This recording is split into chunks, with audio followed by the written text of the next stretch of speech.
Radio city podcast. Radio city పిట్ట కథ. మీరు వింటున్నారు రేడియో సిటీ 91.1 లో. నేను మీ ఆర్జే యోగితాని. సో లైఫ్ లో చాలా లెసన్స్ నేర్చుకుంటాం కదా. సో ఆ లెసన్స్ అనేది నేర్చుకుంటాము, కానీ అది ఎక్కడ మొదలైంది అన్న విషయం అప్పుడప్పుడు మర్చిపోతాం. దీనికి సంబంధించే ఒక మంచి స్టోరీ చెప్పడానికి కూర్చున్నాను. అనగనగా ఒక అమ్మాయి ఉన్నది. చాలా పేద ఇంటి నుంచి వచ్చింది. ఆ అమ్మాయి పేదరికంలో పెరగడం వల్ల తన కుటుంబ సభ్యులు ఎవ్వరూ అదే పేదరికంలో ఇక మీదట ఉండకూడదు అని కష్టపడదామని చెప్పి పట్నం వెళ్ళింది. పట్నంలో పగలు, మధ్యాహ్నం, సాయంత్రం, రాత్రి కష్టపడి సంపాదించి ఆ సంపాదన ఇంటికి పంపించేది. తన ఇంటికి పంపించినంత వరకు వాళ్ళ కడుపు నిండేది కాదు. సో ఇలా చేస్తూ రోజు తను చాలా బిజీగా ఉండేది. ఈ బిజీ లైఫ్ లోని పని, తినడం, పడుకోవడం తప్ప ఇంకా ఏ ప్రపంచం తెలియని అమ్మాయిలా మారిపోయింది.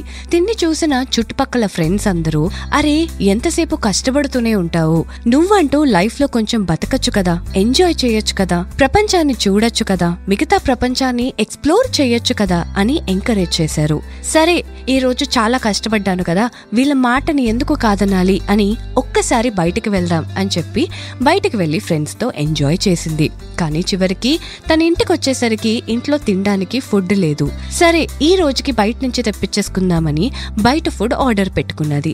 ఇలానే అలవాటయ్యి ప్రతి వారం 4-5 సార్లు బయటికి వెళ్లడం, ఇంట్లో ఫుడ్ ఉండకపోవడం, తిను బయట నుంచి ఫుడ్ తెప్పించుకోవడం, ఇలా జరిగి చివరికి ఇంటికి డబ్బులు పంపించాల్సిన సమయానికి సరిపడ డబ్బులు లేవు. అలాంటప్పుడు ఒక్కసారి షాక్ తిన్నది ఈ అమ్మాయి.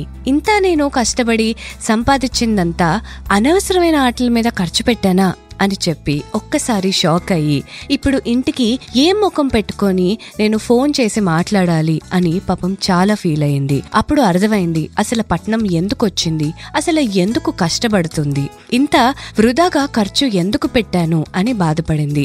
దాని తర్వాత నుంచి ఎంజాయ్ చేయడం మానేయలేదు, కానీ నెలకి ఒకసారి అంటూ తనని తను రిస్ట్రిక్ట్ చేసుకున్నది. సో ఏ కారణంతో ఏం మొదలు పెట్టామా అన్నది ఎప్పుడూ మర్చిపోకూడదు. అది మన బ్రెయిన్ లో అలా రన్ అవుతూనే ఉండాలి. అలానే ఎంతసేపు కష్టపడాలి అన్న కాన్సెప్ట్ కూడా మనసులో బ్రెయిన్ లో ఉంచుకోకూడదు. మనం కూడా ఎంజాయ్ చేయాలి, కానీ లిమిట్ లో అన్నమాట. సో అర్థమైంది కదా. ఇక మీదట ఖర్చు పెట్టేటప్పుడు ఎంతవరకు అవసరమో అంతే ఖర్చు పెట్టండి మీ మీద.